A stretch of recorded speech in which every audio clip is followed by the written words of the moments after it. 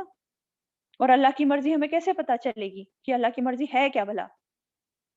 وہ قرآن اور سنت سے ہی پتا چلے گی نا، جب ہم قرآن اور سنت کا مطالعہ کریں گے۔ تو اس لیے ان پر ایمان لانا اور یقین کرنا سب سے پہلے بہت ضروری ہے، اور اس طرح کا ایمان یقین جس میں بالکل بھی شک نہ ہو، پھر اس کو پڑھ کر سمجھ کر ہم ہدایت پا سکیں گے۔ ٹھیک ہے، ٹھیک ہے، تو پھر کیا فرمایا؟ کل آمن باللہ وملائکتہ وکتبہ، ہر ایک ایمان لایا، ہر ایک۔ تو ابھی کیا بتا رہے تھے؟ رسول ایمان لایا اور سب مومن بھی ایمان لائے۔ یہاں اللہ تعالیٰ گواہی دے رہے ہیں اس بات کی کہ رسول اور سارے مومن ایمان لائے۔ اور کس پر ایمان لائے؟ جو نازل ہوا ہے آپ صلی اللہ علیہ وسلم کے پر، ان کے رب کی طرف سے۔ رب کا مطلب میں نے پہلے بھی آپ کو بتایا تھا، رب کون ہوتا ہے؟ خالق، مالک، مدبر، تینوں چیزیں رب میں آتی ہیں۔ تو سارے کے سارے ایمان لائے اللہ پر۔ پہلی بات کیا ہو رہی ہے؟ کل آمن باللہ، سارے کے سارے ایمان لائے اللہ پر، رسول بھی اور مومن بھی۔ تو اللہ پر ایمان لانا کیا ہوتا ہے؟ اللہ پر ایمان لانا مطلب اللہ، اس بات کا ایمان ہونا کہ اللہ تعالیٰ کا ایک وجود ہے، یہ بھی سب سے پہلے امپورٹنٹ بات ہے کہ اللہ تعالیٰ کا وجود ہے، اور پھر اس کی تمام صفات پر ایمان رکھنا کہ سب اچھے اچھے نام، سب کامل صفات اللہ تعالیٰ کی ہیں، اور پھر تیسرا کہ یہ کہ وہی حقیقی الہ ہے، اس بات پر ایمان ہونا، وہی اکیلا معبود ہے۔ پھر چوتھی چیز اس کے رب ہونے پر بھی ایمان رکھنا کہ وہ ہمارا خالق مالک مدبر ہے، وہ ایک ہی ہے۔ تو یہ ساری بنیادی چیزیں ہیں، اور چاروں چیزیں اللہ تعالیٰ پر ایمان رکھنے میں آتی ہیں، ٹھیک ہے۔ پھر اگلے کیا بتایا، وہ ملائکتہ، اور اس کے فرشتوں پر بھی ایمان لایا۔ ہر ایک انسان، ہر ایک مومن، رسول اور مومن اس کے فرشتوں پر بھی ایمان رکھتے ہیں۔ اب فرشتے جو ہیں غیبی مخلوق ہیں، ہے نا، فرشتے غیبی مخلوق ہیں، اور ان پر ایمان لانا بہت ضروری ہے، وہ بھی ایمان کا تقاضا ہے۔ الذین یؤمنون بالغیب، یہ بھی ہم شروع میں پڑھے تھے سورہ بقرہ کی۔ تو فرشتے، نہ تو ہم ان کی تعداد جانتے ہیں، نہ ہی ہمیں سارے فرشتوں کے نام معلوم ہے، بس اتنا ہی معلوم ہے جتنا کہ قرآن مجید میں آ گیا یا نبی صلی اللہ علیہ وسلم نے ہمیں بتا دیا، حدیثوں سے جو ہمیں پتا چلتا ہے۔ لیکن ہم تمام کے تمام کو مانتے ہیں، جس کے بارے میں ہمیں پتا بھی ہے اور جس کے بارے میں ہمیں نہیں پتا۔ پھر آگے فرمایا وَكُتُبِهِ، اور اس کی کتابوں پر، اور اس کی کتابوں پر بھی ایمان لاتے ہیں۔ تو کچھ کتابیں تو ہمیں معلوم ہیں، جیسے تورات، انجیل، زبور، اور کچھ ایسی کتابیں ہیں جو کہ یا صحیفے کے فارم میں ملے تھے ڈیفرنٹ نبیوں کو، جن کے بارے میں ہمیں نہیں معلوم ہے، لیکن ہاں ہمارا ایمان ہے، ہم سب کو مانتے ہیں کہ جو بھی جس پہ اترا ہے سب پہ ہمارا ایمان ہے۔ وَرُسُلِهِ، اور اس کے رسولوں پر بھی ایمان لاتے ہیں، اور اس کے رسولوں کے پہ بھی ہم سارے کے سارے رسولوں کو ہم مانتے ہیں۔ تو جو رسول جن کا ذکر آیا ہے قرآن مجید میں یا حدیثوں سے جو ہمیں پتہ چلتا ہے، اور جن کا ذکر بھی نہیں آیا ہے نا، قرآن کی ایک آیت میں آتا ہے، اور البتہ تحقیق آپ سے پہلے ہم نے بہت سے رسول بھیجے، ان میں سے کچھ ایسے ہیں جن کا ہم نے آپ پر ذکر کر دیا، اور ان میں سے کچھ ایسے ہیں جن کا ہم نے ذکر نہیں کیا، لیکن ہمارا کام کیا ہے، سب پر ایمان لانا، ہم سب پر ایمان رکھتے ہیں، ٹھیک ہے۔ پھر آگے کیا فرمایا، لا نفرق بین احد من رسلہ، نہیں ہم فرق کرتے درمیان کسی ایک کے اس کے رسولوں میں سے، یعنی کہ جتنے بھی تمام کے تمام رسول ہیں ہم ان پر ایمان لانے میں فرق نہیں کرتے، ہم سب پر برابر ایمان لاتے ہیں، ٹھیک ہے۔ وقالوا سمعنا واطعنا، اور انہوں نے کہا سنا ہم نے اور اطاعت کی ہم نے، یعنی کہ رسول اور مومن سب کے سب نے کیا کہا کہ سن لیا ہم نے اور اطاعت کی ہم نے، سمعنا واطعنا۔ تو یہ ہے اصل مومن کا کردار، اطاعت گزار ہونا، فرما بردار ہونا، سننے کے بعد فوراً مان لینا، سمعنا واطعنا۔ تو سب سے پہلے اطاعت گزار فرما بردار ہونے سے پہلے کیا ضروری ہے، سننا، بات کا جان لینا، علم لینا ضروری ہے۔ جب بات ہمیں پتہ چل جائے گی تبھی تو ہم اس پر عمل کریں گے، جب بات پتہ ہی نہیں ہوگی، علم ہی نہیں لیں گے تو پھر کیسے عمل کریں گے؟ تو سننا بھی ضروری ہے، سمعنا پھر اطعنا، ٹھیک ہے۔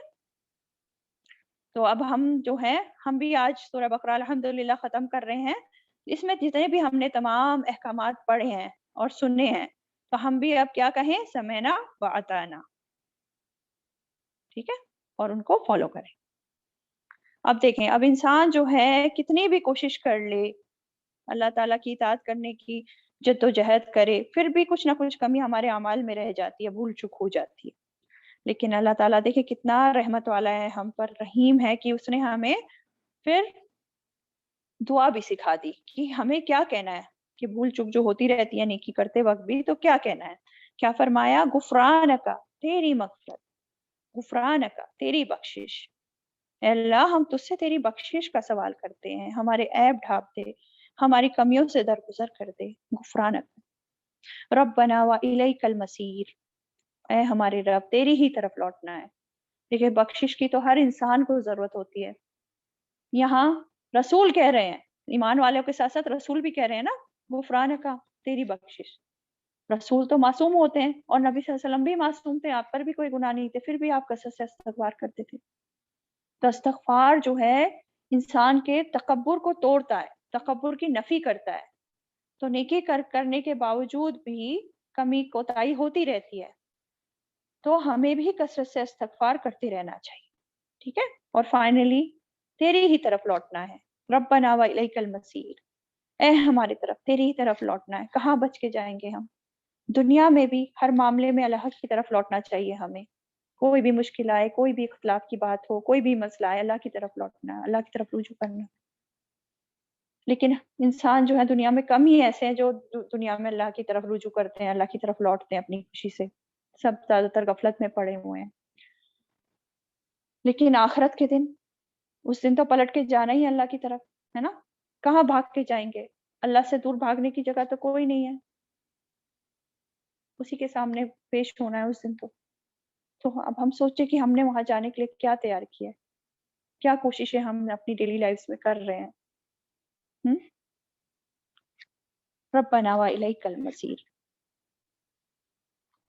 چلیں نیکسٹ آیت پہ آ جاتے ہیں، یہ ہماری لاسٹ آیت ہے، آیت نمبر 286۔ لا یکلف اللہ نفسا الا وسعها، نہیں تکلیف دیتا اللہ کسی نفس کو مگر اس کی وسعت بھر۔ لہا ما کسبت، اسی کے لیے ہے جو اس نے نیکی کمائی، وعلیہا ما اکتسبت، اور اس کے ذمہ ہے جو اس نے برائی کمائی۔ ربنا لا تؤاخذنا ان نسینا او اخطانا، اے ہمارے رب نہ تو مواخذہ کرنا ہمارا اگر بھول جائیں ہم یا خطا کریں ہم۔ ربنا ولا تحمل علينا اسرا كما حملته على الذين من قبلنا، اے ہمارے رب اور نہ تو ڈال ہم پر ایسا بوجھ جیسا کہ ڈالا تو نے اسے ان پر جو ہم سے پہلے تھے۔ ربنا ولا تحملنا ما لا طاقة لنا به، اور نہ ٹوٹ ہوا ہم سے، اے ہمارے رب اور نہ ٹوٹ ہوا ہم سے وہ جو نہیں طاقت ہمارے لیے جس کی۔ واعف عنا، اور درگزر فرما ہم سے، واغفر لنا، اور بخش دے ہمیں، وارحمنا، اور رحم فرما ہم پر، انت مولانا، تو مولا ہے ہمارا، فانصرنا، بس مدد فرما ہماری، علی القوم الکافرین، ان لوگوں پر جو کافر ہیں۔ آمین۔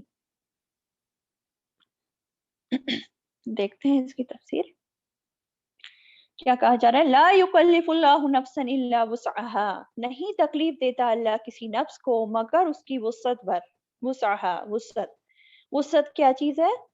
وسعت مطلب جسمانی طاقت، عقلی طاقت، اس کی سمجھ بوجھ انسان کو جو اللہ تعالیٰ نے مال دولت دیا ہے، وقت دیا ہے، کوئی صلاحیت دی ہے، اس کا ماحول جو اس کو ملا ہے، اچھا ماحول ملا، برا ملا، غریبی کا ماحول ملا، کیسا ملا ہے نا، یہ ساری چیزیں جو ہیں وسعت میں آ جاتی ہیں۔ تو کیا فرمایا جا رہا ہے کہ اللہ تعالیٰ کسی نفس پر، کسی جان پر تکلیف نہیں ڈالتا مگر اس کی وسعت پر، جتنی اس میں کیپیسٹی ہے بس اتنی ہی تکلیف وہ ڈالتا ہے۔ پہلا اگر اس کا دیکھیں کہ جو بھی اللہ تعالیٰ نے ہم پر احکامات اتارے ہیں، اس کا کیا مطلب ہے کہ جو بھی اللہ تعالیٰ نے ہم پر احکامات اتارے ہیں، جو بھی چیزیں ہم پر فرض کری ہیں، اللہ تعالیٰ نے ہمیں کرنے کو کہا گیا ہے، ہم پر جو ذمہ داریاں ڈالی ہیں اللہ تعالیٰ نے، وہ صرف اتنا ہی اللہ تعالیٰ نے ہمیں کہا ہے کرنے کو جتنی ہمارے اندر طاقت ہے، اس سے زیادہ بوجھ نہیں ڈالا ہے۔ اس لیے جو ہے ان احکامات کو جو بھی ہیں ہمیں دیے اللہ تعالیٰ نے، ان کو ہمیں بوجھ نہیں سمجھنا چاہیے، کیونکہ یہ اتنے ہی ہیں جتنے ہم کر سکتے ہیں۔ اللہ تعالیٰ چاہتا تو ہم پر 50 نمازیں جو شروع میں بتائی تھی نبی صلی اللہ علیہ وسلم کو، اتنی ہی رہنے دیتا، کم نہیں کرتا ان کے کہنے پہ، ہے نا؟ لیکن اللہ تعالیٰ نے کم کر دی نا، 5 نمازیں رکھی فائنلی۔ اسی طرح جو ہے صرف سال کے 1 مہینے کے روزے ہمیں رکھنے ہوتے ہیں، وہ چاہتا تو 6 مہینے کے کر دیتا، ہے نا؟ اسی طرح زکوٰۃ صرف 2.5%، only 2.5%، کچھ معنی نہیں رکھتی، یہ فرض کری۔ اسی طرح اگر جس کے پاس وسعت ہے تو صرف زندگی میں ایک بار حج بتایا، تو اللہ تعالیٰ نے کسی بھی چیز میں بوجھ نہیں ڈالا انسانوں پہ۔ اسی طرح وضو جو ہے انسان کے لیے، نماز کے لیے ضروری ہے، لیکن اگر وضو نہیں کر سکتا، بیمار ہے یا کوئی اور پریشانی ہے تو تیمم بتا دیا، تیمم کر لو۔ اسی طرح بہت زیادہ رخصتیں دی ہیں اللہ تعالیٰ نے ہمارے دین میں ہمارے لیے، اتنی ہی ذمہ داری ڈالی ہے جتنی کہ ہماری وسعت ہے۔ اب بچے ہیں چھوٹے تو ان پر ذمہ داری کم رکھی، اللہ نے رکھی نہیں ہے آلموسٹ، اور بوڑھے جب ہو جاتا ہے انسان تو بھی اللہ تعالیٰ اس کے اوپر سے ذمہ داریاں ہٹا دیتا ہے، کم کر دیتا ہے۔ جس کے پاس مال زیادہ ہے اس کے اوپر اللہ تعالیٰ نے اس کو زیادہ ذمہ داری دی ہے، اور اس کو زیادہ پوچھ ہوگی اس کے مال کی، اور جو غریب ہے اس کی اتنی نہیں پوچھ ہوگی اس کے مال کے بارے میں۔ تو اس آیت میں ایک طرح سے ہمارے لیے خوشخبری بھی ہے کہ اللہ کے یہاں جب انسانوں کو جواب دہی اس کی وسعت کے مطابق ہوگی۔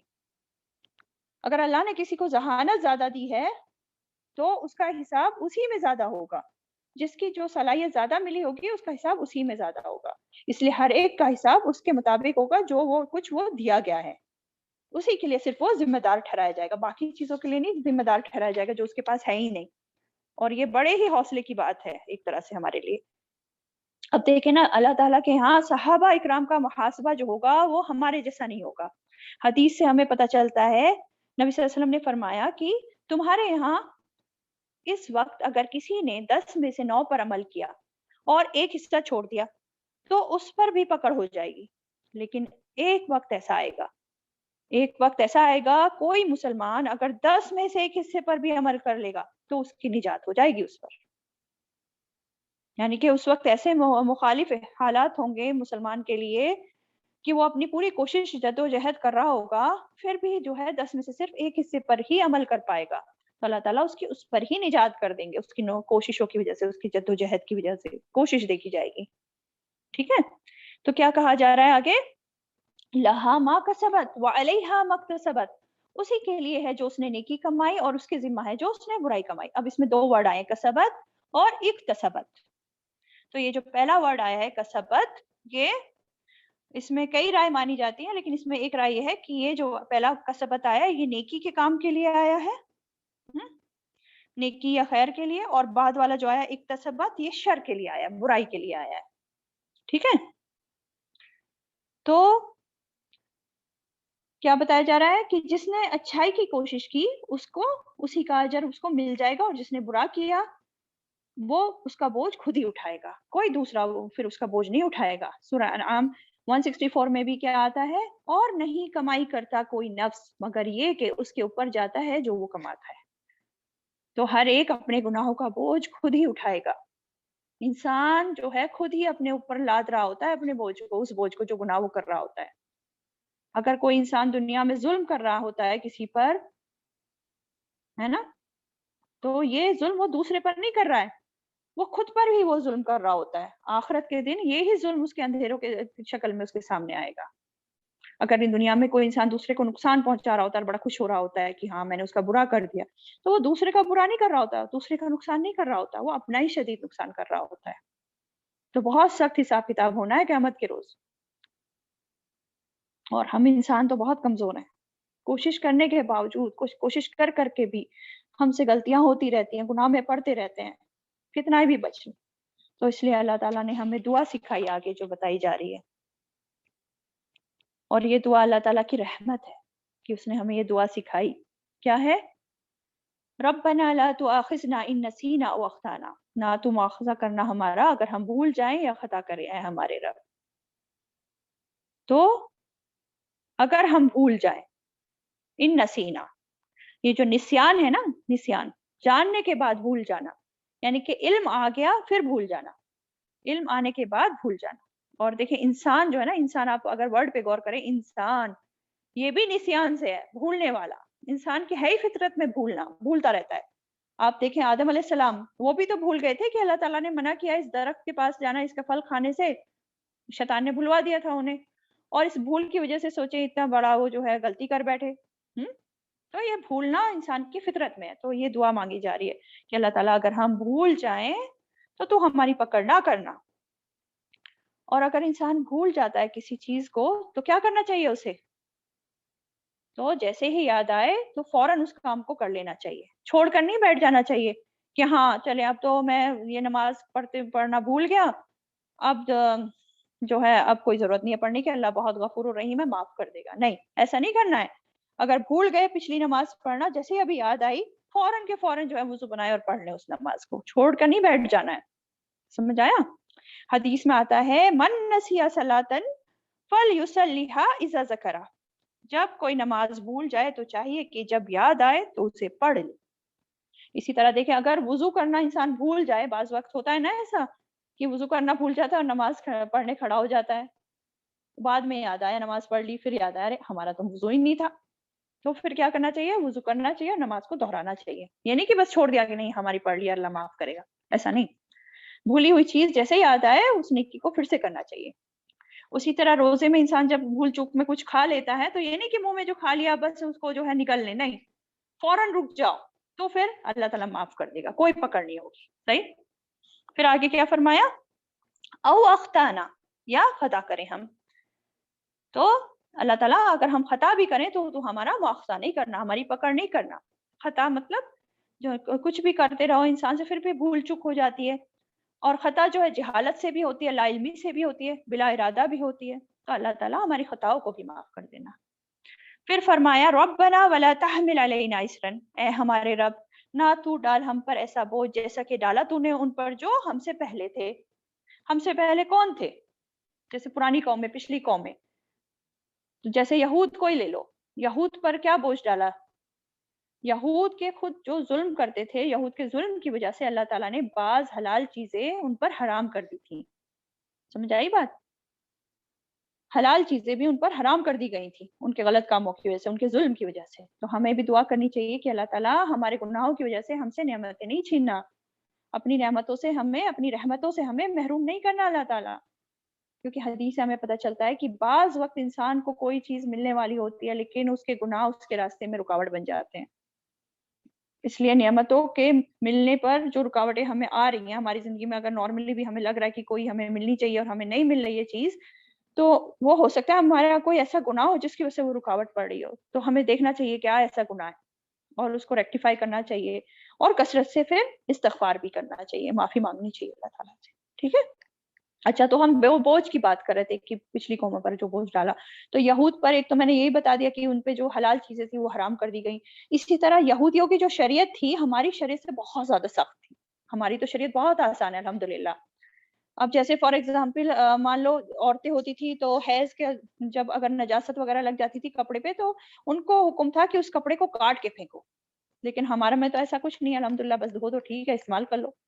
اسی طرح سیٹرڈے کا یوم السبت کا جو دن تھا، ہفتے کا دن، ان پر حرام تھا، وہ کوئی کام نہیں کر سکتے تھے اس دن، ہے نا. اور پھر تیسری چیز، اسی طرح یہودیوں میں جب روزے رکھتے تھے تو رات کا بھی روزہ ہوتا تھا، مطلب مغرب میں کھا لیا پھر اس کے بعد نہیں کھا سکتے، پھر پورا دن رات کا انہیں روزہ رکھنا. تو بڑی مشکل تھی ان کی شریعت.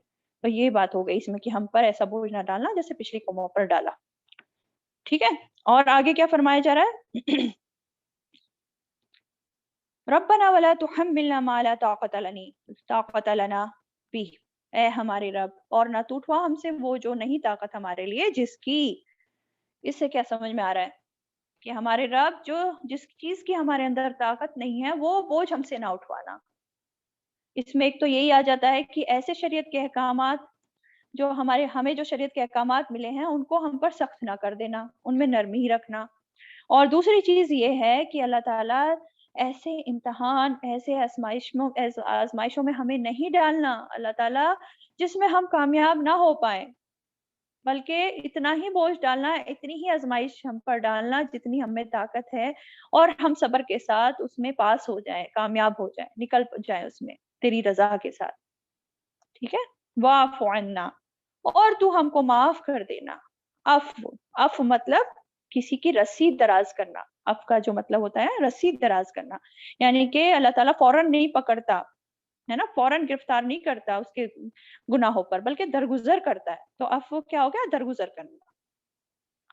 تو یا اللہ تعالیٰ فرائض کی ادائیگی میں، تیرے احکامات کی پابندی میں اگر ہم سے بھول چوک ہو گئی ہے تو ہم کو معاف کر دے، ہماری غلطیوں کو ہمارے نامہ اعمال سے ہٹا دے یا مالک. واغفر لنا، اور ہمیں بخش دے، ہمارے لیے ہمارے گناہوں کو ڈھانپ دے. یا اللہ ہمارے گناہوں کو ڈھانپ دے.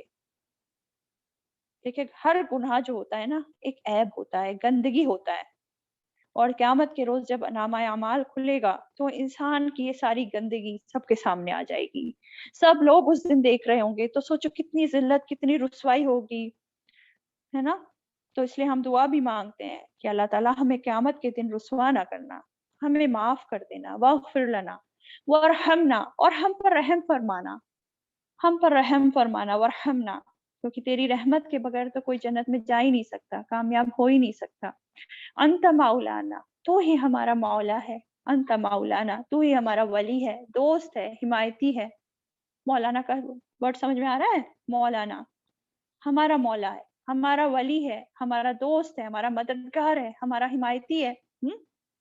ہر معاملے میں ہی تو ہمارا ولی ہے. تجھی سے ہم مدد مانگتے ہیں اور تجھی پر ہم توکل کرتے ہیں. یا اللہ